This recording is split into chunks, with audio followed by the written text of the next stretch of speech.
Good morning students, welcome to your chemistry class. मैं हूं अतुल सिंह चौहान और आज हम एक नया चैप्टर स्टार्ट करने वाले हैं जिसका नाम है इक्विलिब्रियम।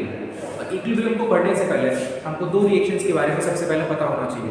नेचर में दो तरह की रिएक्शंस होती हैं, एक रिवर्सिबल और एक इरिवर्सिबल। तो सबसे पहले हमें रिवर्सिबल और इरिवर्सिबल में डिफरेंस पता होना चाहिए, उसी के बाद हम इक्विलिब्रियम को आगे पढ़ सकते हैं।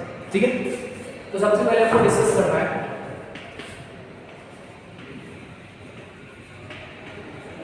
Reversible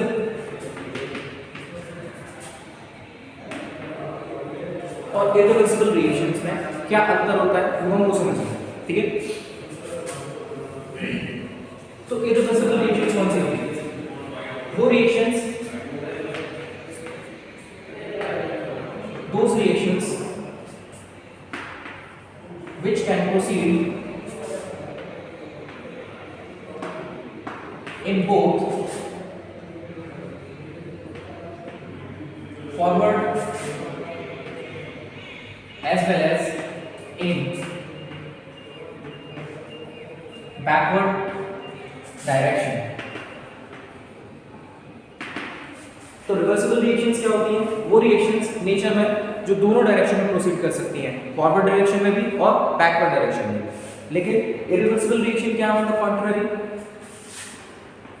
these reactions only proceed in one direction,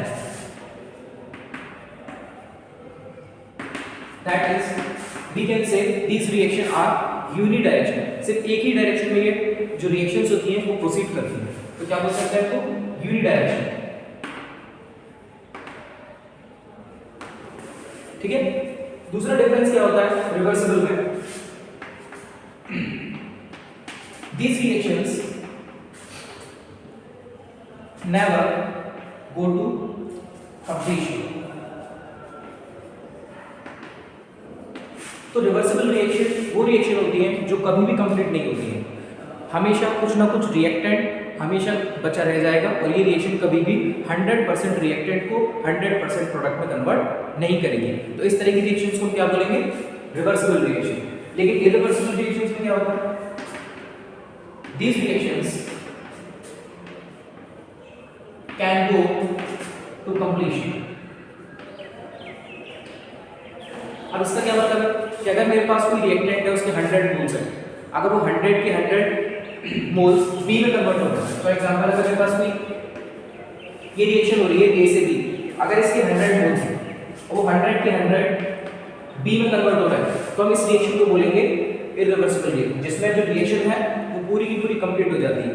लेकिन इरिवर्सिबल रिएक्शन में क्या होगा? कुछ ना कुछ रिएक्टेंट हमेशा बचा रह जाएगा। For example these reactions are represented by double half arrow।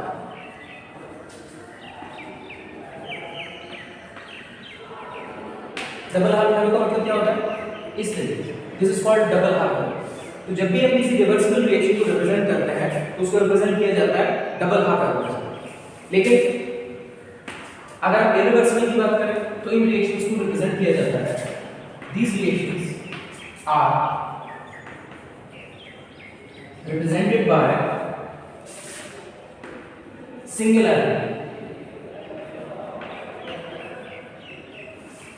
just like this, complete single arrow।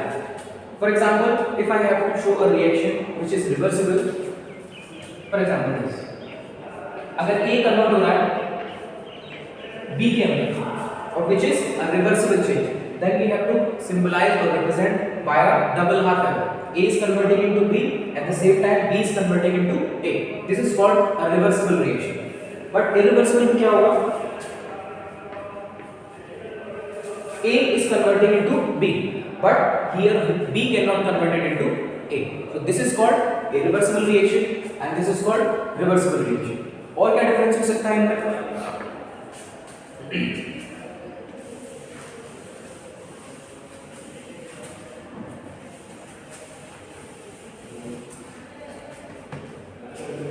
Four difference equilibrium is attained in such reactions. ठीक है, तो इन रिएक्शंस में क्या होता है, इक्विलिब्रियम अटेन होता है। अब इक्विलिब्रियम क्या होता है तो आगे डिस्कस करेंगे, लेकिन इरिवर्सिबल रिएक्शन में क्या होगा,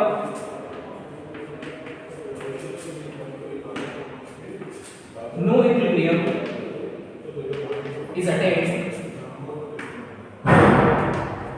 इन सच रिएक्शंस। ठीक है, तो इक्विलिब्रियम कहां अटेन होगा, सिर्फ रिवर्सिबल रिएक्शन, कभी भी इरिवर्सिबल रिएक्शन में इक्विलिब्रियम एग्जिस्ट नहीं करेगा। ठीक, अब हम अगर एग्जांपल देखना चाहें कि किस तरीके से हम देख सकते हैं कि रिवर्सिबल रिएक्शंस के क्या एग्जांपल हो सकते हैं, इरिवर्सिबल रिएक्शंस के क्या एग्जांपल हो सकते हैं। ठीक है, तो वो हमको देखते हैं।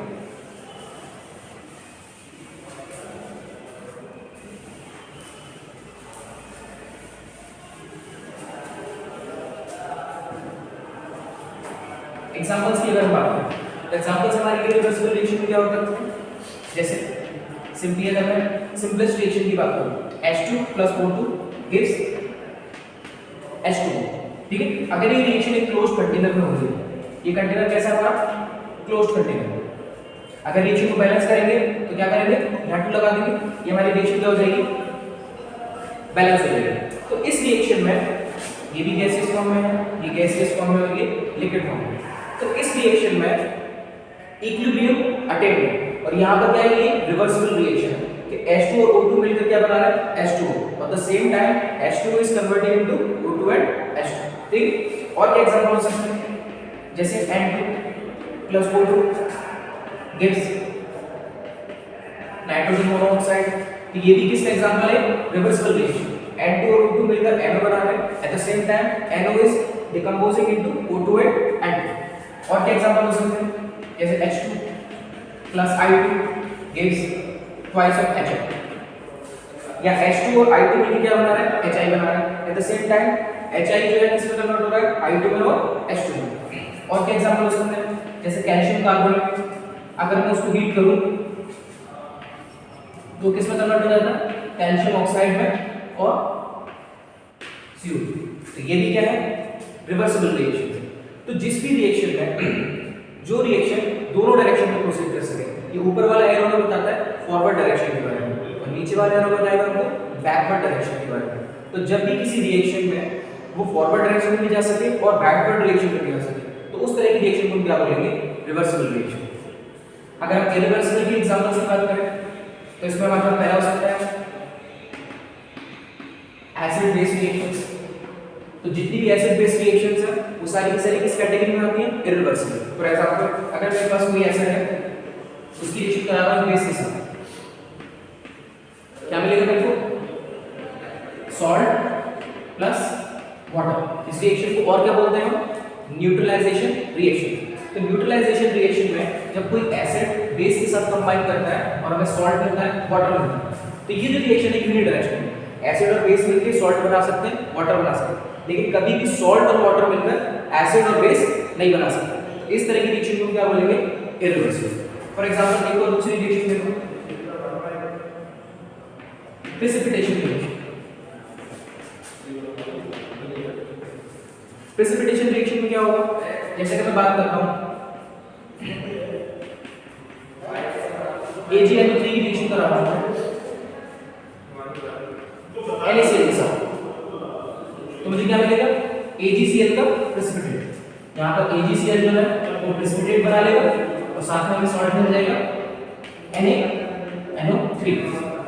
अब AgNO3 की रिएक्शन जो मैंने NaCl के साथ करा तो मेरे को AgCl का प्रेसिपिटेट मिला, ये व्हाइट कलर का PPT, व्हाइट कलर PPT, और साथ में NaNO3। लेकिन ये AgCl और NaNO3 मिलकर कभी भी NaCl और AgNO3 नहीं बना सकते, यानी कि बैकवर्ड रिएक्शन पॉसिबल नहीं है। तो इन तरह की रिएक्शंस को हम क्या बोलेंगे, इरिवर्सिबल। और क्या एग्जांपल हो सकता है इसमें, जैसे कंबशन रिएक्शंस है।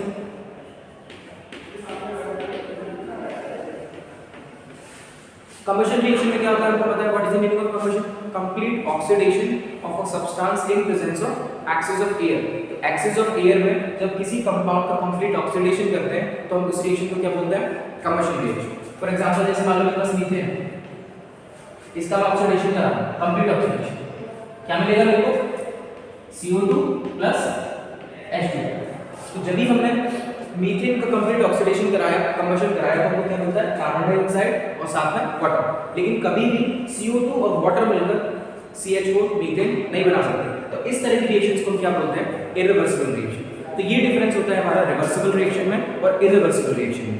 अब हमारा जो मेन कंसर्न है इस चैप्टर का वो है इक्विलिब्रियम।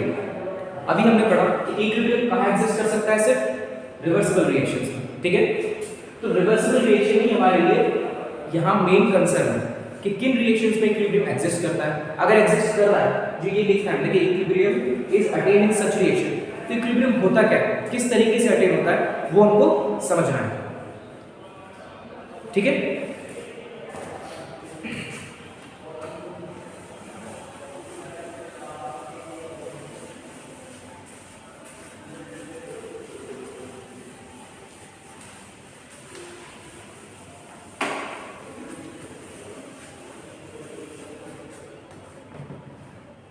अब आपको ये समझना है कि इक्विलिब्रियम एक्चुअली में क्या होता है, ठीक? तो इक्विलिब्रियम को एक्चुअली डिफाइन करने के बहुत सारे तरीके हो सकते हैं। तो हम सबसे सिंपलेस्ट में समझेंगे कि इक्विलिब्रियम को किस तरीके से डिफाइन किया जा सकता है, ठीक? तो उसमें पहली डेफिनेशन है इक्विलिब्रियम की।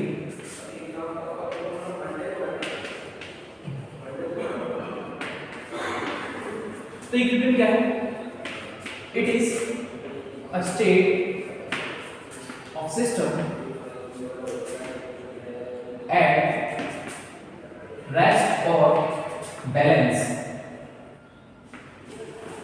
तो what is equilibrium? It is a state of system at rest or balance which is achieved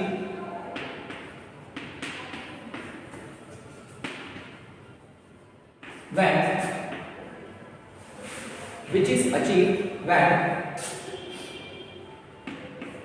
driving force in one direction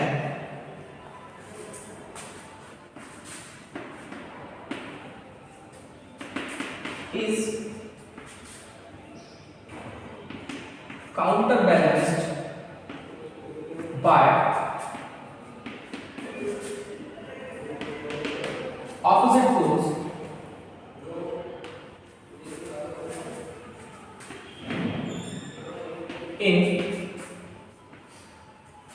not opposite force, instead opposite force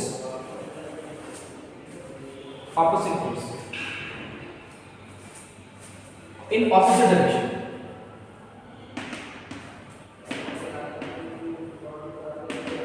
अब इतनी लंबी चौड़ी डेफिनेशन हो गई, मतलब तो कुछ समझ आया नहीं। तो एक्चुअली में हम ये बोल सकते हैं, तो डेफिनेशन के according it is a state of system at rest और balance which is achieved when the driving force in one direction is counterbalanced by the opposite force in opposite direction. इसका simply मतलब ये है कि अगर किसी system के लिए जो ड्राइविंग फोर्स है उसकी ऑपोजिट फोर्स के बिल्कुल बराबर हो जाए तो हम बोलेंगे सिस्टम किस में आ चुका है, इक्विलिब्रियम में आ चुका है, ठीक है? तो ये पहली डेफिनेशन है। और कैसे डिफाइन कर सकते हैं इक्विलिब्रियम को? देखो, इन a reversible change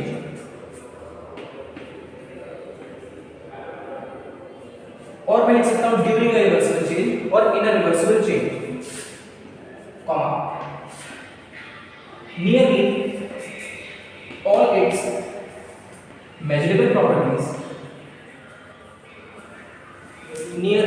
its measurable properties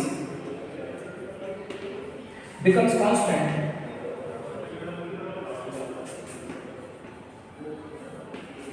during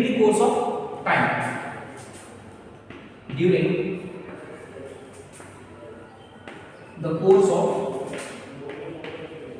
time, then we say the system is in equilibrium,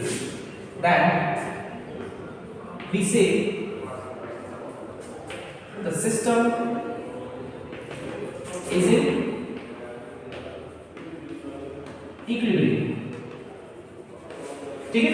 तो दूसरा तरीका क्या है इक्विलिब्रियम को डिफाइन करने का, कि अगर मेरे पास कोई रिवर्सिबल चेंज है, चाहे वो फिजिकल चेंज हो चाहे केमिकल चेंज हो, तो ड्यूरिंग द चेंज अगर मेरे पास जितनी भी नियरली मेजरेबल प्रॉपर्टीज है उसकी, चाहे वो कोई भी मेजरेबल प्रॉपर्टीज हो, वो सिस्टम से एसोसिएटेड, चाहे वो प्रेशर हो, चाहे वॉल्यूम हो, चाहे टेम्परेचर हो, चाहे नंबर ऑफ मोल्स हो, कलर हो, डेंसिटी हो, कुछ भी कोई भी मेजरेबल प्रॉपर्टी हो सिस्टम की, अगर वो टाइम के साथ चेंज नहीं हो रही है तो हम बोलेंगे सिस्टम किस में आ चुका है, इक्विलिब्रियम में आ चुका है। ठीक है, अब इक्विलिब्रियम भी कई तरीके का हो सकता है, डिपेंडिंग अपॉन द सिचुएशन। हम कई तरीके से डिफाइन कर सकते हैं, कई तरीके से उसको समझ सकते हैं। तो बेसिकली केमिस्ट्री में हमको 3 टाइप्स के इक्विलिब्रियम समझने हैं, लेकिन उसमें से एक ही हमको इस चैप्टर में आगे डिटेल में पढ़ना है। ठीक है,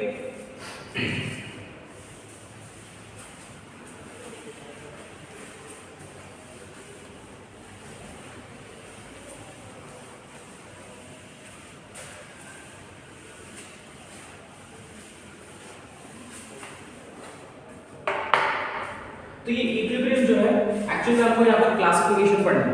इक्विलिब्रियम को किस तरीके से क्लासिफाई कर सकते हैं, कितने तरह के इक्विलिब्रियम होते हैं, इनको कैसे डिफाइन कर सकते हैं, और आगे चल के हमको किस तरह की स्टडी करनी है इस इक्विलिब्रियम में, कौन सी इक्विलिब्रियम की स्टडी करनी है, वो सारी चीजें हम डिस्कस करने वाले हैं।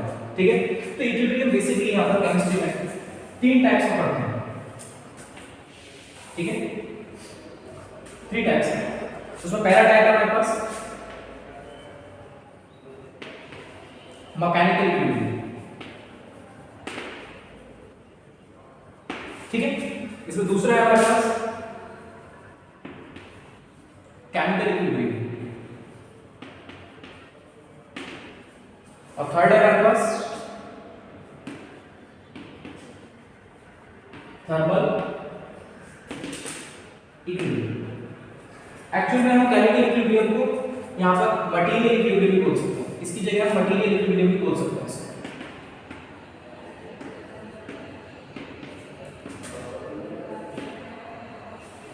ठीक है, अब हमको ये समझना है कि तीनों इक्विलिब्रियम में क्या अंतर होता है, या किस तरीके से हम तीनों इक्विलिब्रियम को डिफाइन कर सकते हैं। तो मेरे पास पहला है मैकेनिकल इक्विलिब्रियम। तो मैकेनिकल इक्विलिब्रियम कैसे बताएंगे, ये कैसे समझेंगे? तो मैं ऐसे समझता हूं कि when all the force acting on a body is zero, या मैं ये बोल सकता हूं कि net force acting on a body is zero, तब वो सिस्टम किसमें होगा, मैकेनिकल इक्विलिब्रियम। कैसे? फॉर एग्जांपल इसको छोटी सी एग्जांपल समझते हैं। तो पहले इसकी डेफिनेशन लिख लेते हैं। डेफिनेशन क्या है इसकी? When net force acting on a body, ये सिस्टम लिख लेते हैं, बॉडी की जगह system, on a system is zero, then we say the system is in mechanical equilibrium। ठीक है, अब इसको समझना कैसे? फॉर एग्जांपल जैसे मान लो मेरे पास एक कोई बॉक्स है, ठीक है, मैंने इसको इस सरफेस पर रखा हुआ है, इधर से मैं उसके ऊपर एक 15 न्यूटन की फोर्स लगा रहा हूं, इधर से मैं उस पर एक 50 न्यूटन की फोर्स लगा रहा हूं। तो ये फोर्स क्या है, मेरी ड्राइविंग फोर्स, ये क्या है, मेरी ऑपोजिट फोर्स। तो जब ड्राइविंग फोर्स ऑपोजिट फोर्स की बराबर हो जाएगी तो हम बोलेंगे सिस्टम किस में आ जाएगा, मैकेनिकल इक्विलिब्रियम में। या मैं ये बोल सकता हूं कि when net force acting on a body is zero, इधर से भी 15 न्यूटन की फोर्स लग रही है, इधर से भी 15 न्यूटन की फोर्स लग रही है, तो जो बॉडी होगी वो किसमें होगी, रेस्ट में। उस वक्त सिस्टम क्या कहलाएगा, मैकेनिकल इक्विलिब्रियम। ठीक, अगर हम बात करें मटेरियल इक्विलिब्रियम पर बात करेंगे, पहले हम बात करेंगे थर्मल इक्विलिब्रियम की, कि थर्मल इक्विलिब्रियम क्या है।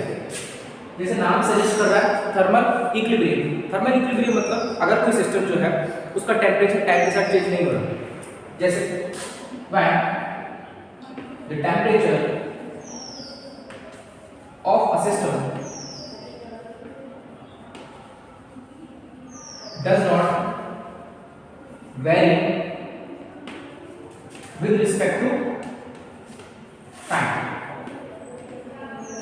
तब बोला जाएगा कि सिस्टम किस में आ चुका है, थर्मल इक्विलिब्रियम। फॉर एग्जांपल अगर मेरे पास कोई बॉक्स है, इस बॉक्स का टेंपरेचर 30 डिग्री सेल्सियस है, मैंने इसके बराबर में एक और बॉक्स रख दिया जिसका टेंपरेचर 20 डिग्री सेल्सियस है। अब according to second law of thermodynamics, heat कहां से कहां फ्लो करेगी, heat will always flow from hotter body to colder body. तो हीट फ्लो करेगी यहां से यहां। अब हीट फ्लो करने के बाद एक टाइम ऐसा आएगा जब ये दोनों बॉक्स सेम टेंपरेचर पर आ जाएंगे 25 डिग्री सेल्सियस। अब इस टाइम पर ये दोनों सिस्टम या जो ये पूरा सिस्टम है अब वो थर्मल इक्विलिब्रियम में आ गया। क्यों? क्योंकि अब यहाँ पर टेंपरेचर चेंज नहीं हो रहा, इसका भी टेंपरेचर फिक्स हो गया 25, इसका भी टेंपरेचर 25 फिक्स। अब इन दोनों का टेंपरेचर जो है टाइम के साथ चेंज नहीं हो रहा है, तो मैं बोलूंगा सिस्टम किस में आ गया, थर्मल इक्विलिब्रियम, जहां टेंपरेचर कांस्टेंट है। सिंपली टेंपरेचर कांस्टेंट है, टेंपरेचर टाइम के साथ चेंज नहीं हो रहा है, तो system is in thermal equilibrium.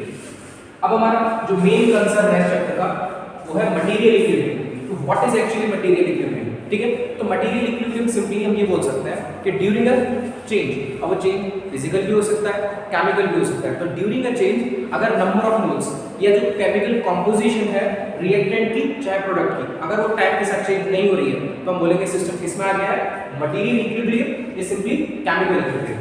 कैसे डिफाइन करेंगे इसको,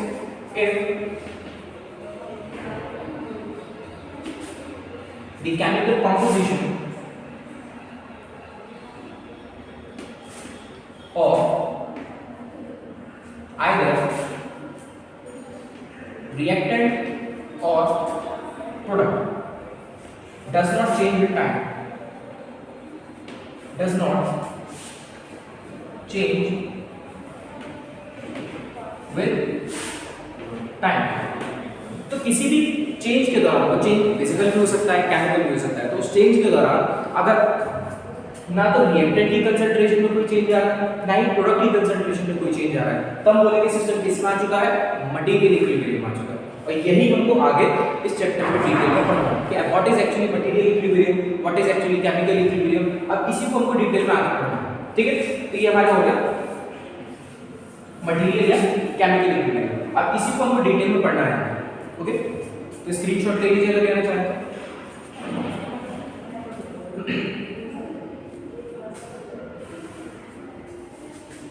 ठीक है,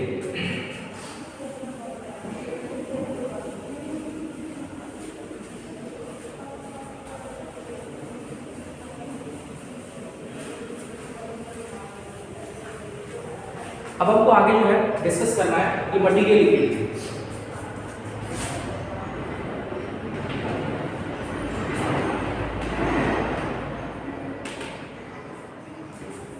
पहले हम समझेंगे कि मटेरियल इक्विलिब्रियम होता क्या है, उसके बाद हम इसका क्लासिफिकेशन स्टार्ट करेंगे, ठीक है। तो एक सिंपल सी रिएक्शन ले लेता हूं।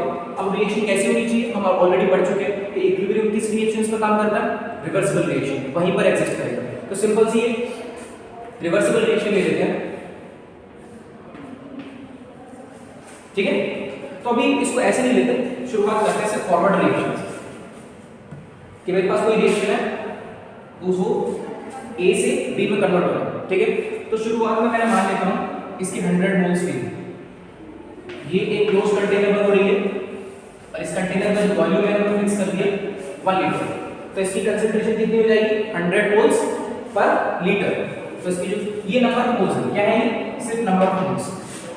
और अभी हम सिर्फ नंबर ऑफ मोल्स मान के ही करेंगे क्योंकि वॉल्यूम हमें पता है फिक्स है, तो उसको बाद में हम कर सकते हैं, ठीक है। तो कंसंट्रेशन कितनी हो जाएगी इसकी, 100 मोल्स पर लीटर, ये कंसंट्रेशन होगा। तो ये मेरे पास शुरुआत में इसके नंबर ऑफ मोल्स है 100 मोल्स, इसकी शुरुआत में नंबर ऑफ मोल्स कितने हैं, 0, व्हेन t = 0। जब रिएक्शन स्टार्ट नहीं हुई है तो इसके 100 मोल्स है, इसकी कितने मोल्स है, 0 मोल्स है। अब जैसे जैसे टाइम पास होगा t = मैंने 10 सेकंड्स में देखा, t = 10 सेकंड्स में जब मैंने देखा तो इसकी कंसंट्रेशन कितनी रहेगी, 50 मोल्स में, और इसकी कंडीशन कितनी होगी, 50 मोल्स। ये नंबर ऑफ मोल्स होगा इसका, अगर मैं वॉल्यूम से डिवाइड करूंगा तो कंसंट्रेशन मिल जाएगी 50 moles per litre, 50 moles per litre. अब देखो टाइम के साथ इनकी कंसंट्रेशन चेंज हो रही है, टाइम के साथ इसकी कंसंट्रेशन भी चेंज हो रही है, इसकी कंसंट्रेशन घट रही है और इसकी कंसंट्रेशन बढ़ रही है। अब जब मैंने t = 11 सेकंड पर, ये 10 सेकंड पर इसको मैंने देखा था, अब मैंने 11 सेकंड पर इसको देखा, जब मैंने 11 सेकंड पर देखा तो इसकी कंसंट्रेशन मुझे कितनी मिली और इसकी कंसंट्रेशन कितनी मिली।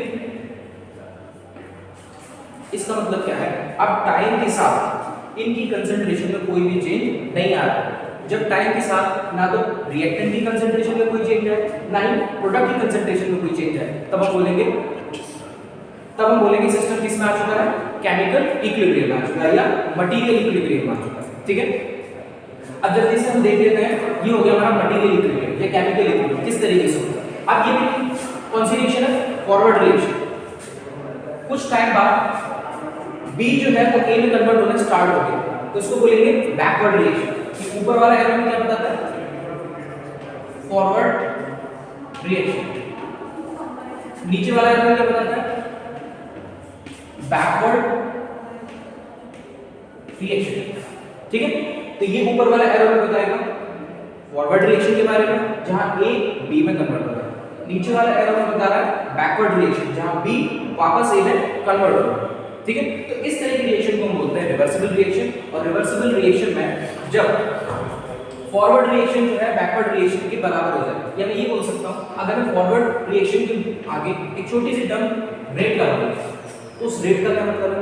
रेट का एक्चुअली मतलब समझ सकते हैं वेलोसिटी से, कि उस जो रिएक्शन हो रही है उसकी स्पीड क्या है, वेलोसिटी क्या है। अब वेलोसिटी का मतलब क्या है?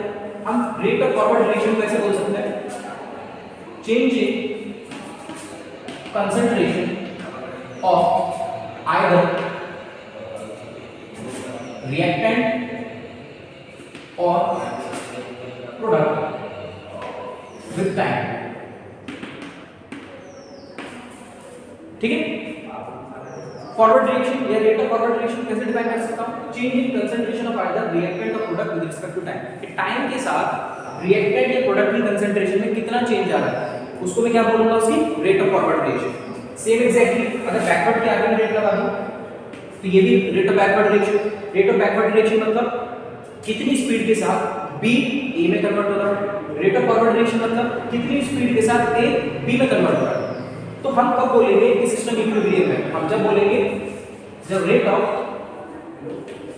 फॉरवर्ड डायरेक्शन या फॉरवर्ड रिएक्शन बोल सकते हैं, rate of forward reaction becomes equal to rate of backward reaction। ठीक है, जब ये कंडीशन अप्लाई हो जाए किसी भी रिवर्सिबल रिएक्शन में कि रेट ऑफ फॉरवर्ड रिएक्शन बराबर हो जाए रेट ऑफ बैकवर्ड रिएक्शन के, तब बोला जाएगा सिस्टम किसमें आ चुका है? मटेरियल इक्विलिब्रियम या केमिकल इक्विलिब्रियम आ चुका है। ठीक है, तो ये हमारा हो गया आज मटेरियल इक्विलिब्रियम के बारे में। अब कल हम डिस्कस करेंगे कि मटेरियल इक्विलिब्रियम कितने तरीके का हो सकता है, उसको हम किस तरीके से पढ़ सकते हैं, किस तरीके से डिस्कस कर सकते हैं। ठीक है, ओके, थैंक यू।